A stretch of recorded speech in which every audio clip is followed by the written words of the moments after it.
It's Scouting Radio. We are back again with Colin Walker. It might say Chris Arthur on the back of the bottom of your screen. It's because a Rover Scout in his crew looks after his computer. But it's Colin Walker. He's not taking on a new alias. And he's back after a caravan trip. And we also, while he was away on his caravan trip, we found out great news, Colin, which is let's go down to Poole, Dorset, and along by the coast, Baden Powell statue is not in its box anymore. Baden Powell statue is out of its box, Justin, and it's been reinstated on the harbour front overlooking Brownsea, where he belongs. And that is the good news. We have won a battle, Justin, but we have not won the war. I don't think we have won the war because, my goodness, we have created some controversy, and you know what? For a station that's been broadcasting since 2004, we had people saying that they didn't like the station, Colin. I was quite hurt simply because we have been accused of being Baden Powell sympathisers, addicted to Baden Powell. I don't know what else you have been accused of on social media for your posting of the facts about Baden Powell. Well, there's the thing. A lifetime scout is a follower of Baden Powell. Is that what you're trying to tell me? Yeah, very, very much. Actually, I think my favourite comment, and I thought that has to go on your new station imaging that wouldn't play for me on my stream deck, but we'll put that in afterwards. Someone called you, he's a scout historian, but that doesn't make him a historian. I'm sure that listener is still listening to our station. I hope he is, because he's just after hearing his name being mentioned. But you're a scout historian, Colin, but you're not a historian. I don't know what the difference is. I'm still having restless nights trying to figure out what the difference is of that. No, well, there's a lot of people that I know actually that like the title scout historian, and of course anybody can call themselves a scout historian. But before they do, or before they have an argument with me at any rate, they better read the books, just because that's what qualifies in my book. That's what qualifies the title scout historian. You have actually researched your topic, and hopefully in the talk that we're going to have, we'll come across some research. But just to go back to the great news in Poole, which it is great news. However, the lady who's in charge of Bournemouth, Poole and Christchurch Council, who I've actually written to today, so I ought to be able to tell you a name, but apologies, I've forgotten her name. But she did say in the radio news item that I heard, she did say that yes, because of they considered there to be no ever-present danger to the statue at the moment, then it was quite safe to take it out of its box. But she had been in correspondence with the Scout Association with a view to them either placing it at a future date inside, or, and I hope I'm quoting this correctly, certainly I've got the import of what she's saying. She said that the Scout Association have been in, she's in correspondence with them. She's in a debate with them as to they are going to put, if it remains where it is, a plaque up explaining Baden Powell's deficiencies, making apologies for what he did to offend. I'm sure they're not the right words, but that's the import of what she had to say. And then, no, but is this going to lead to every statue that these activists have a problem with? We're going to put a politically correct statement beside every statue in England. The thing is, Justice, we're going over old ground now. This lady, who looks a very pleasant lady, because there are pictures on the Poole Bournemouth Council list. She looks a very, very pleasant lady, and I'm sure that she's very reasonable. But she hasn't said what it is that she believes that Baden Powell is guilty of, and what it is that the Scout Association would be apologising for. Now, because she lives in the Poole and Bournemouth area, and she's a local politician, we have to accept that she knows Miss Corrie Drew, who is on a different political waveband to this lady. So we're not going to get into politics, but they're on different wavebands, but they certainly know each other. And you remember that we called Miss Corrie Drew to account and asked her to debate here on Scouting Radio many times, to ask her to debate the challenges she'd made, the allegations that she'd made, which were unsubstantiated. So Miss Drew has chosen not to do that, which is her right. But now we have the leader of the council who's calling upon the Scout Association to make some sort of verbal retribution for Baden Powell's lifestyle without saying what it is that's wrong. So once again, in fairness, I have to say that's an unsubstantiated allegation. So I've written to her this afternoon and said to her, I've sent her the fact sheet, Baden Powell allegations and the truth. And I've said, look, if you've got something to say that you think Baden Powell did wrong, then by all means say it. And if we think it's right, we'll agree. And if we don't, we can challenge it. But at the minute, you're not saying. So there's one thing. And by her attitude in the broadcast, it would seem that she thinks she is in a negotiation with the Scout Association as to what they're going to write. So obviously there is some sort of compromise being made between the pair of them. But I would like her to say quite clearly what it is that she thinks Baden Powell has done wrong. But it doesn't end there, Justin. Doesn't end there, okay. because a very eminent personage has made another contribution to the debate. Oh God, who? The Chief Scout, Justin. Okay. All right. Has made a reaction to the leader of the council. And again, I'm only telling you what I've heard quoted in the media. So if I've got this wrong, don't come down on me like a ton of bits. This is what I heard with my ears on the media. It wasn't the Chief Scout speaking. It was a report. So allegedly, the Chief Scout is reported as saying that all scouts should know of Baden Powell's shortcomings, or words very closely to that effect. Exactly. He should have let girls in 1908. That's terrible. It's so true. That should go on the placard. Why did we have a separate association called the Girl Guide? So if the Chief Scout was here, because I mean, he's a very media savvy man, and I'm sure we know that he's very used to performing in front of the cameras, so he could perform in front of your cameras. Mm-hmm. As he said to Baden Powell, we would have many questions to ask him, and some that we might disagree with the answers. Well, I would love to ask Bear Grylls the question why he drinks his own pee, but there you go, you know. Well, what I would say to Bear is that once again, this is the same thing repeatedly happening over and over again.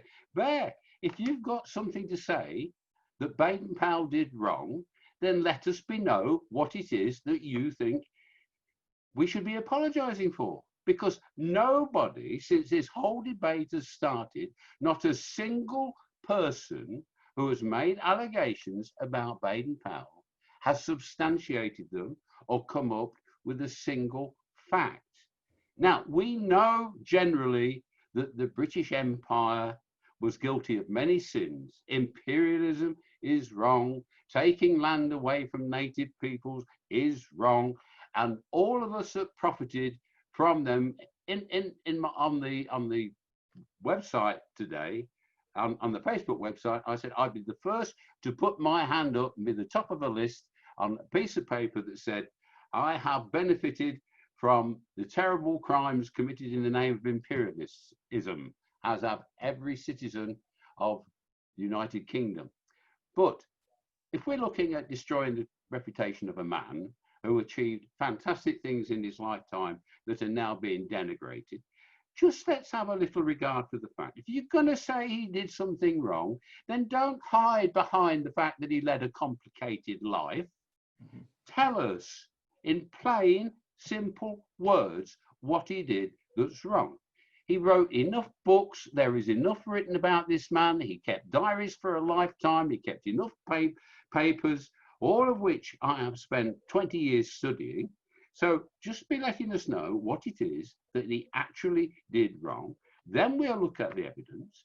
And if you're right, we'll come on to this program, Justin, and we'll say so. But so far, isn't it peculiar that we haven't one fact to check? Because nobody is interested in talking facts.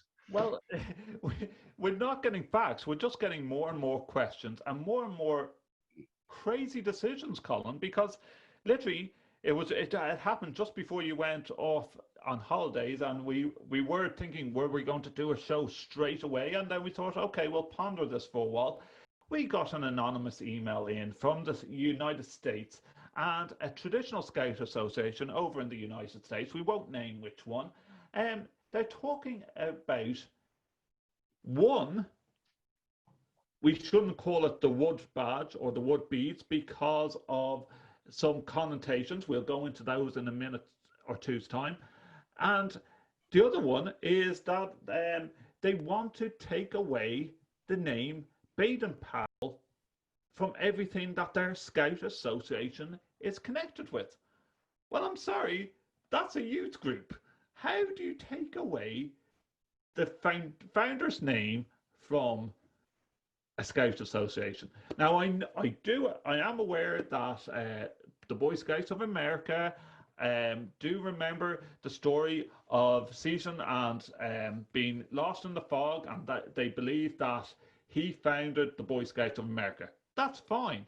But if you dig back down to it, Scouting came from Baden Powell. You cannot destroy history in that way. You can't rewrite history.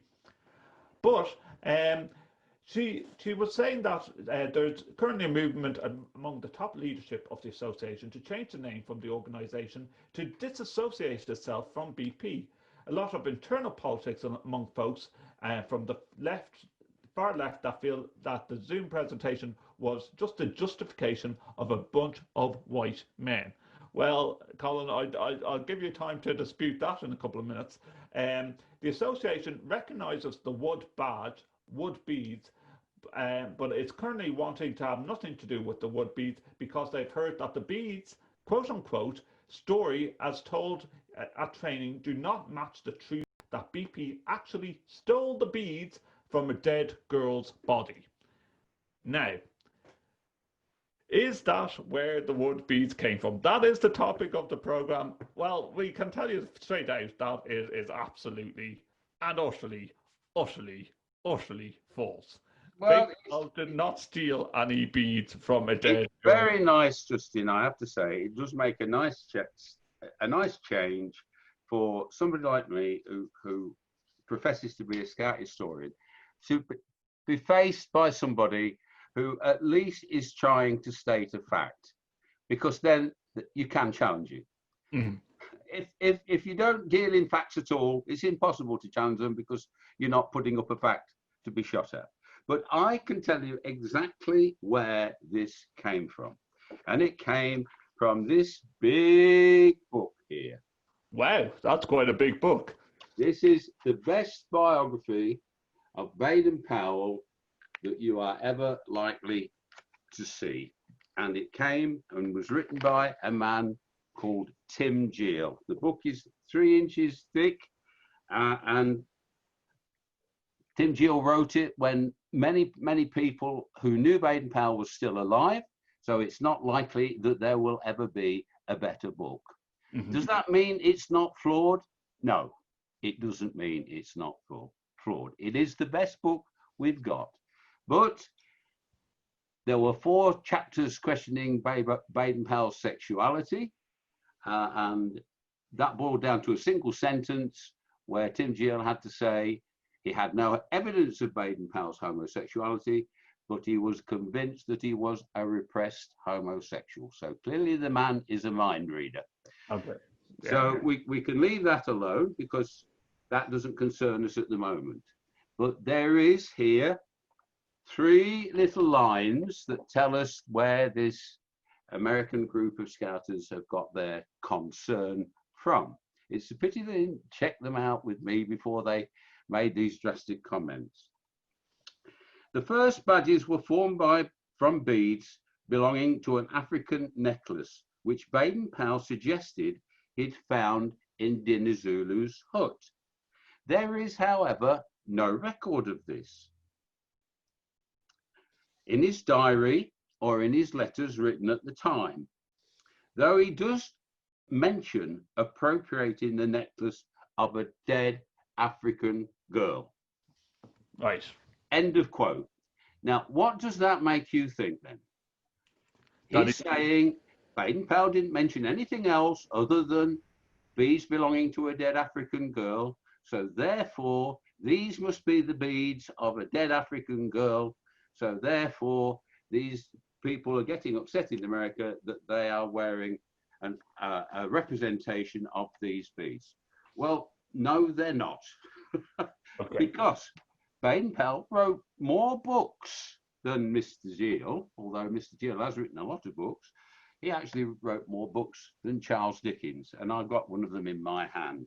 And this book is called Lessons from the Varsity of Life, which Baden Powell wrote quite late on in his life.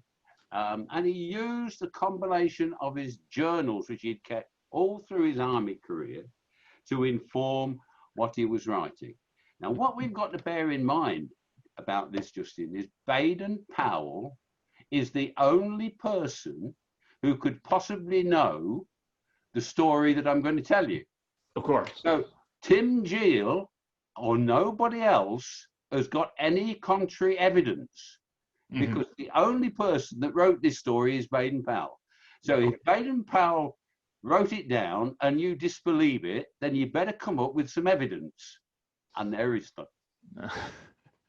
Okay, so what? Right. So here is the story. Here is the story of the dead girl's beads.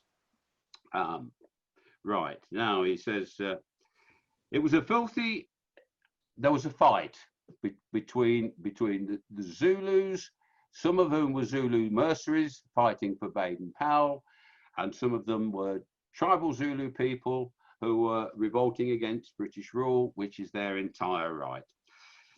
And there was this fight, and Baden Powell writes, after the fight, it was a filthy wet night, which will always remain in my memory. We were traveling light without tents, but with a few mule wagons carrying rations and forage. McKean, now I want you to remember that name, McKean and I bivouacked under one of these wagons, but it was only the pretense of a shelter, for the ground underneath was soft, wet mud and very cold, while the rain ran steadily through the bedboards of the wagon and dripped on us in a continuous stream. We managed to light a fire nearby, and adjourning to this, we sat over it with our waterproof sheets over our heads. One of our Zulus, came back in from the fight carrying a wounded girl on his back. It was a rather surprising thing that a Zulu should save one of the enemy that weren't renowned as of taking prisoners. And so we asked of his reason. And he informed us that the person on his back was his niece, who was in a hut near the line of fire, and a stray bullet had struck her in the stomach and gone clean through her. We had no doctor with the force, so McKean and I took charge of her. She was very plucky and knelt up when we told her to do so, so that we could plug the holes and bind her up. The only clothing was a bead girdle and a necklace of black and white beads. Have we clocked the colour? Yes. Black and white beads. So we procured a good, big, thick mealie sack. Mealie, African flour, a mealie sack. Cutting holes for her head and arms to go through, slipped it over her head and made her comfortable by the fire. We boiled up a little soup, and after giving it to her, we left her in charge of her uncle, the Zulu who had carried her in, whilst we retired to our bedroom under the wagon with a view to getting a little sleep. Under the wagon on one side in the mud, trying to feel warm, and imagination went a long way. and he goes off.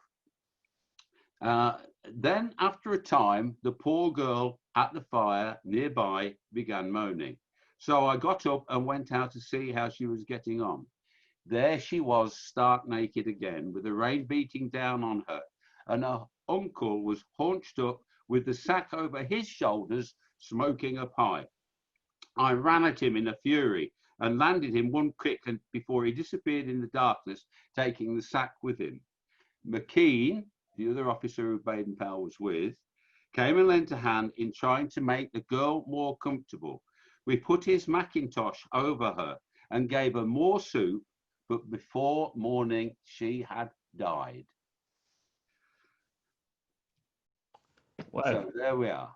And but Scott, that So- was good as a logbook diary entry of his time in the war. Yeah, and this wasn't written down 30 years after this happened. This was written down in Baden Powell's journals, which I have seen in the Boy Scouts of American archives, and he used these journals to make this thing. So here we have a record of Baden Powell's kindness to a dying girl that he could do nothing about. Now, these beads he described as black and white. Now, we don't know where these beads are, so we can't offer any suggestion as to where they might be. But we do know a great deal about the wood badge beads, because Baden Powell, as Jill said, but disparages in that thing. Baden Powell says, and again, there's nobody to dispute Baden Powell. There's no other evidence available. So, Mr. Jill, if you don't agree with Baden Powell in his statement that he found Dinizulu's beads in Dinizulu's kraal, then you better come up with some better evidence than just that you think this evidence suits your plot better. Mm-hmm. So these beads from the dead girl were black and white. Dinizulu's beads were made from the wood of the yellow acacia. So I've been to Africa, it grows everywhere. So you can pick up some twigs from the yellow acacia and you can make your own wood beads. And they would be much better than these beads I have here. Yeah, they're plastic now, aren't they? Very comparable to the beads that I'm wearing around my neck so proudly. But right, it sort of takes away the whole emphasis of the word wood beads, because they are plastic. They're plastic now. Well, no, mine one stage up on being plastic, Justin. These really are wood, but let's not get carried away. They're dowel. You know what dowel is? Yeah. Dowel has been machined to be exactly regular. Now, the real yellow acacia tree, commonly named in Africa the stinkwood. Okay. Right, is a bit like the elder tree in Britain. EL, not AL, ELDR, which when I was a kid, we used to make into pea shooters. Oh, yes. Why was that? Because its pith, which was a sort of a sticky white substance, could be hollowed out of it very, very easily. Mm-hmm. Well, the yellow acacia, the stinkwood, has got a hole running through the twig longitudinally, which the sap rose up. So that hole is there permanently. So when the Zulus carved Dinizulu's beads, which you're going to see on the photograph of Dinizulu wearing this long bead necklace, what they did is they cut the ends of the twig at an angle and blackened the ends by putting them in a fire. But you can see, I don't know if you're going to be able to see it here, but you can see a little nick in each end. And that little nick is where the horizontal hole goes through the middle. Now, of course, they don't do it on cheap plastic beads, do they? And they don't even do it on these little better upmarket wooden dowel beads. But on the original beads, of which Justin is going to put some pictures of Baden Powell's original 6-bead wood badge and Percy Everett's 6-bead wood badge and some other very, very early beads. All of these beads came from Zulu origins, and they are all made of the yellow acacia wood and they are brown with black burnt edges. They are not black and white. Now, we're looking at the photograph now of Dinizulu wearing his bead necklace. Once when I was younger and had plenty of time, I think I counted the number of beads on that necklace. And given that there were 35 to 36 people on each wood badge course from 1919, they ran out of beads very, very quickly. And they did all sorts of things to stop themselves from running out of them. For instance, they gave cub leaders, our calers, ladies as well as men, they gave them wolf fangs, because Baden Powell's uncle, very, very usefully, was in charge of London Zoo. So they got a supply of wolf fangs, and that became called the Kaler fang. But they were running out, and there's a lovely little story in a book called Bare Knees Days, where a scouter working at Gilwell Park, quite a high-ranking scouter, he, living in London, used to go to the Portobello Road street market, which still exists to this day on a Sunday. So he's looking down the antique stalls that there were at the Portobello market, and he finds a near perfect replica of the Dinizulu beads. These beads, without any doubt, were Zulu beads. We know quite a lot about the traditions of the Zulu. Dinizulu's father, I believe I'm right in saying this, I may be a little bit out of kilter, but I think Dinizulu's father was Chetaweo, another Zulu chief. I've been to part of Africa where he lived, and I've seen his village. And then his father was the great Shaka, King Shaka of the Zulu. And King Shaka certainly is recorded as awarding his warriors beads for gallantry actions on the field and for other acts of service. So it's quite interesting, isn't it, that Baden Powell, in giving the wood beads out to people who become trained to pass on his scouting, that he gave them, carrying on the same tradition. So we've got a timeline there from King Shaka, Chetaweo, Dinizulu. So these are the wood beads, and Baden Powell said that he was sent out to arrest Dinizulu because Dinizulu was harassing and worse British settlers, and his job was to arrest him. Now, you've got to bear in mind that here is a native of that part of Africa, lived all his life there, and Baden Powell, the great scout, was coming with his soldiers on horseback to try and arrest an African man who would have heard the horses and seen him coming a mile off. So he never did manage to fight. He was arrested, but not by Baden Powell. But there were times when he got very close indeed. And on this occasion, he arrived at the kraal, at the village, and just like the Mary Celeste, there was a fire burning, there was food cooking on the fire, and evidence that very, very recently, Dinizulu and the others had all left. Right. However, in the hut, there was Dinizulu's necklace. So Baden Powell took that necklace and he brought it back to England, and he did nothing with it. He did nothing with it until 1919, when the first wood badge course was held at Gilwell. So I think on the very first wood badge course, it may have been that 2 wood beads were given out.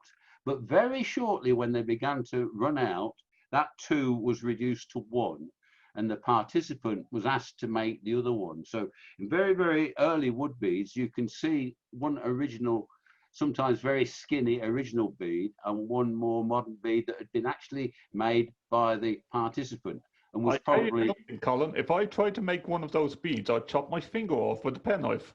It's so small. Yeah. Yes.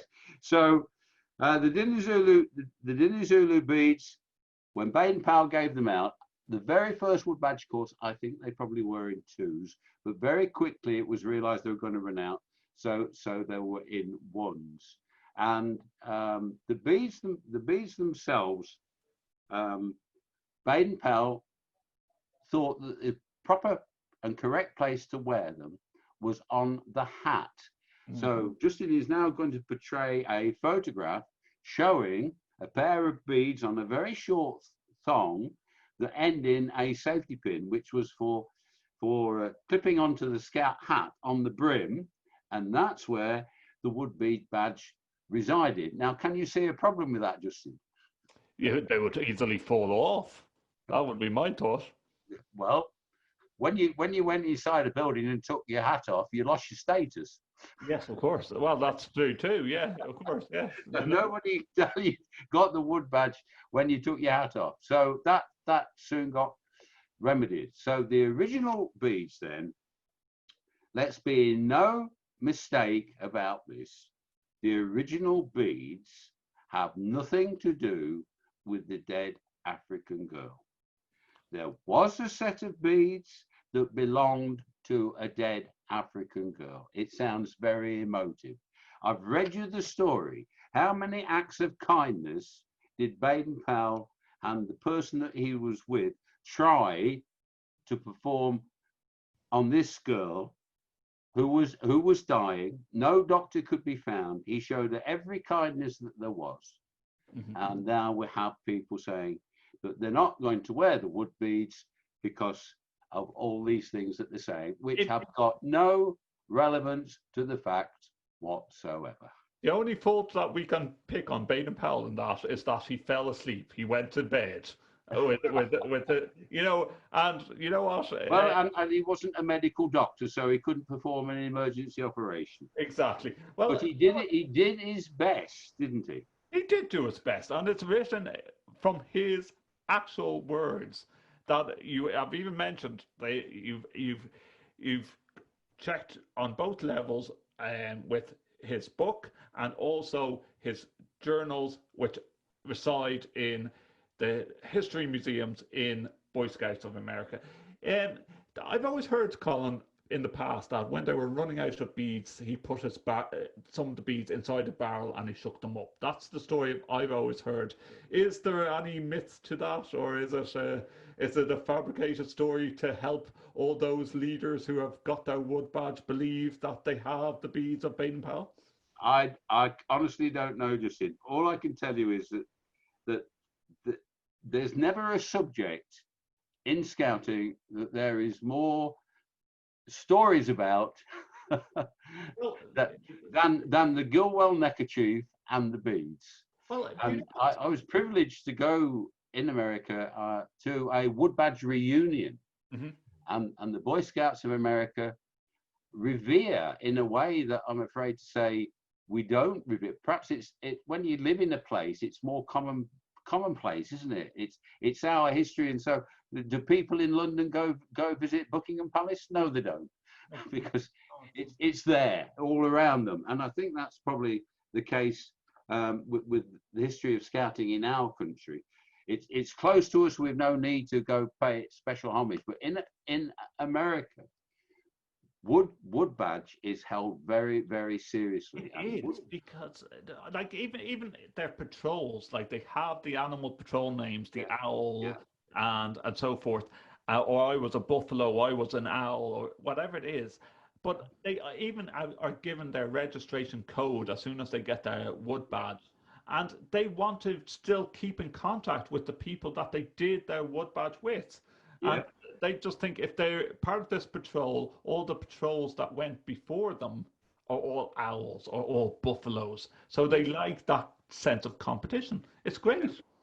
Well, I can tell you, because I've been, as you know, I've been on 2 different lecture tours in America, and I've actually been to wood badge reunions, and I've actually been to camps where the participants are just finishing their wood badge. And I've been privileged actually to hand out the wood badge in the way that it should be done, which is taken off the neck of the trainer. That's the way I've always been given them. And put them onto the neck. So I've actually performed that role. and they actually revere the wood badge. And so I was there as part of the ceremony, and I'm listening to the senior trainer explaining to the people who've just won the wood badge the significance of all of the artifacts that they're being presented with. And Justin, I've never heard any of these stories before. Well, And I'll just give you a little example because I mean they do take it very, very seriously. And so the colour of the Gilwell necker, well, I'm not wearing my Gilwell necker, but Gilwell necker is perhaps unique as a neckerchief because it's got two colours, hasn't it? yes. It's got grey on the outside Sort and of. pink on the inside. Yeah. And if you go to American Scout websites, you'll read pages of the significance of the colour, which is explained to the people who gain the wood badge in America. And so somebody actually said to me, what was the significance of the colour? And I explained that in this self-same book, Bare These Days, by Hayden Dimmock, Scouter at the time, he was actually sent to buy the material. He writes this in his book, Justin. I don't make these things up. He was sent to buy the material for the Gilwell necker, for the first Gilwell Scout crew, people who had gained their wood badge.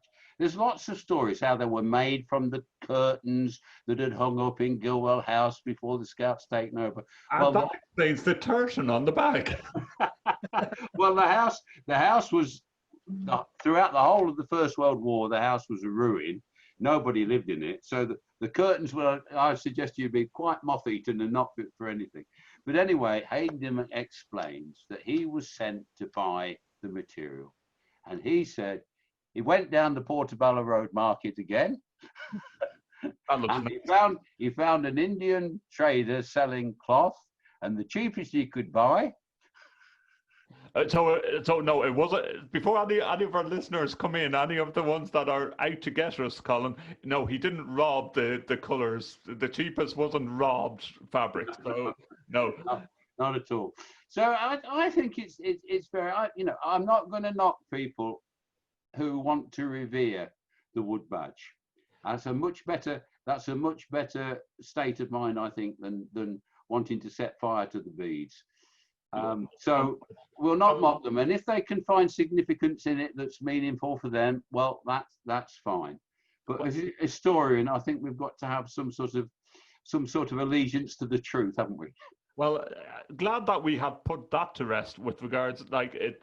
The proof is in the pudding, as we say, listeners. That yes, there was a story of a dead girl. Colin has given you the facts right there and there from Baden Powell's own words. It's interesting, Colin, because we will to put up the links on our show notes and on our website afterwards.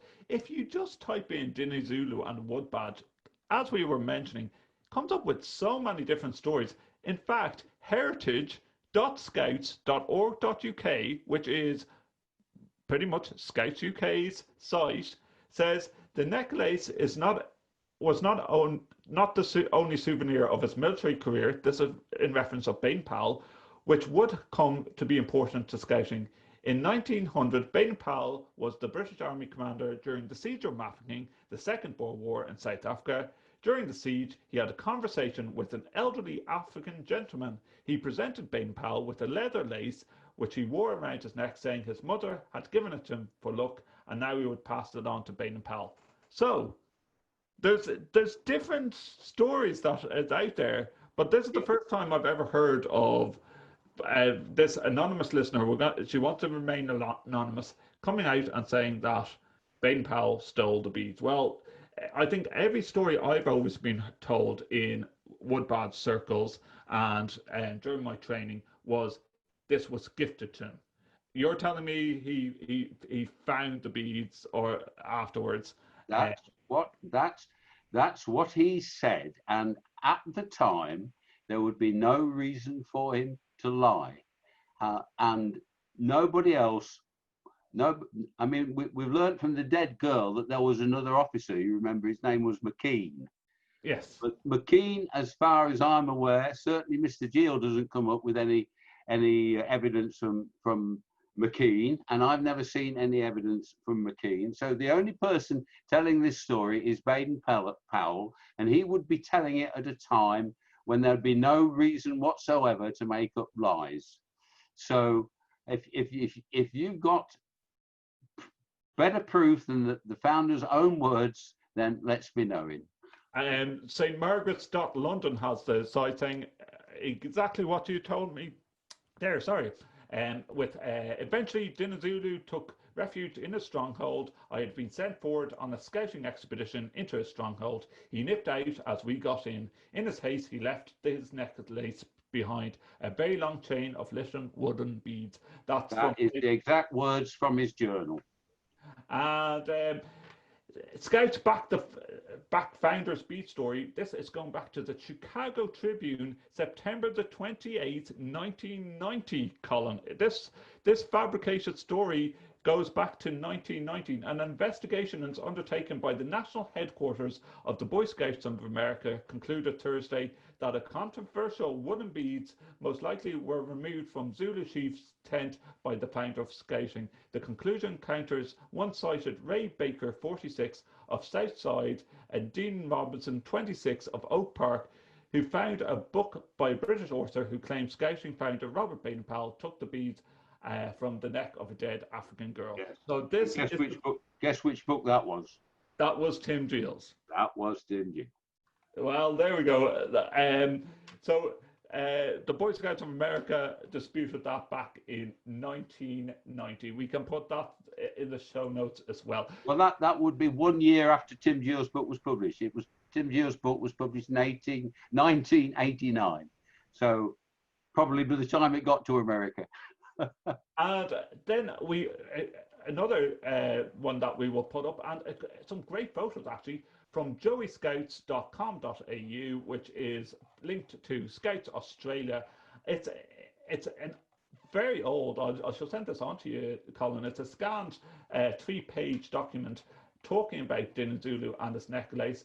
A photo even of 3 young Sea Scouts actually holding what looks like Dinizulu's necklace. I don't know, have you ever seen this photo before?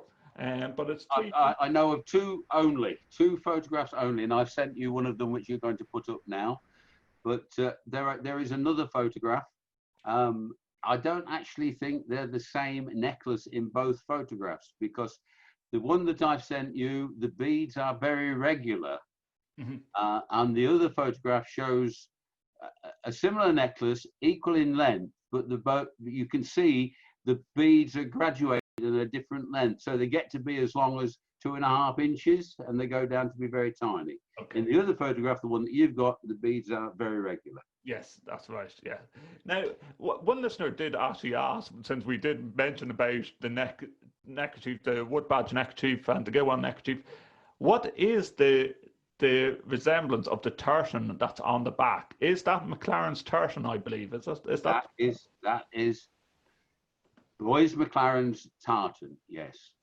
Yes. So, and that, I think, listeners, is for another episode of because he was involved in the training with Baden Powell for the first. Well, he was the commissioner for Rothesayshire in Scotland, but at the same time, a successful banker financier in the city of London.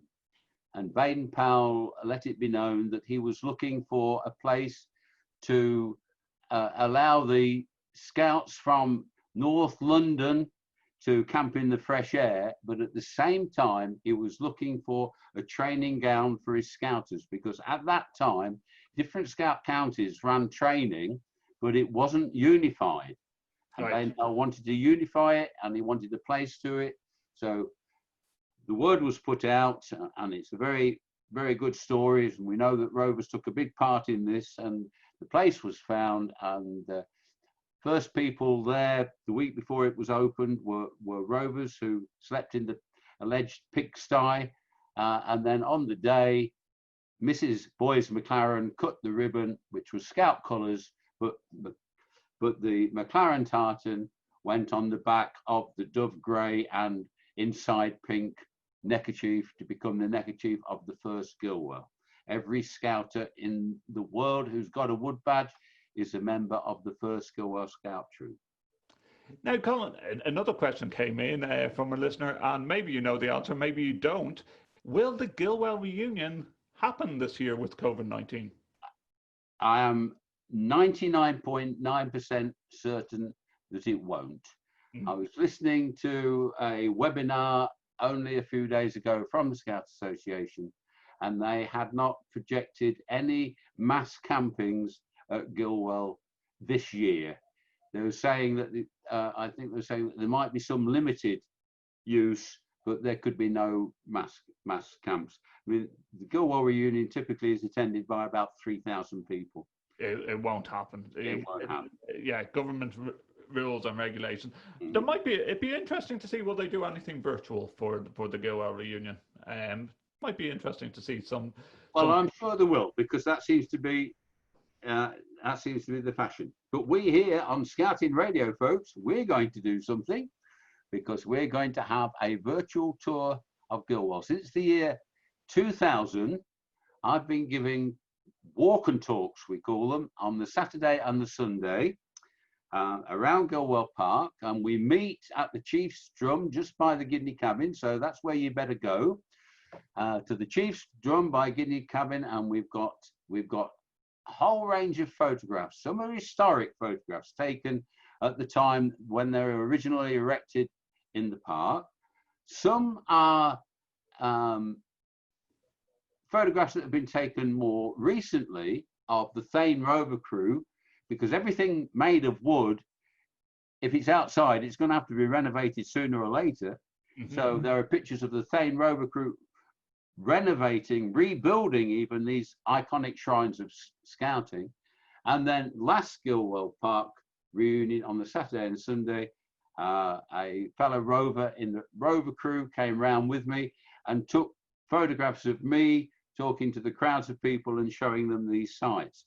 So we intend in our virtual tour of Gilwell to give it all the flavour and atmosphere of a real walk and talk around the park with me, and I will show you, even if you've been to Gilwell many times, I'll show you things that you haven't seen before. But really, my main motivation, Justin, is I'm well aware of the fact that it is, or at least it should be, I'm sure it is, the ambition of every scouter, every person that's ever taken the wood badge. It must be their lifetime's ambition to come to Gilwell. And I know that some, for whatever reason, it's not very likely. Yeah. So this tour is going to be for them. And to be honest, listeners, I haven't even been to Gilwell myself. And I've been to London, but I haven't been to Gilwell. It's a sad reality. And hopefully, once this COVID-19 lifts a bit, we can go touring again. But in the meantime, this is going to be a fantastic program, and it's going to be a virtual tour. So if you are listening as an audio podcast, we will have it up on our YouTube channel as well on Scouting Radio. But for now, we'll leave it there with Colin Walker. I think we've totally clarified that the beads were never stolen from a dead girl's body. It was the first time I ever heard that last week, listeners, and we put it to bed. But if you want to challenge Colin on anything else, or even have questions about Scout history, he's a Scout historian, but he's not a historian. That's our quote for the decade from one aggravated listener to Scouting Radio who's probably gone off listening to some other made-up stories by mainstream media. But we'd like to get the facts here on Scouting Radio about scouting in the most honest and polite type of way.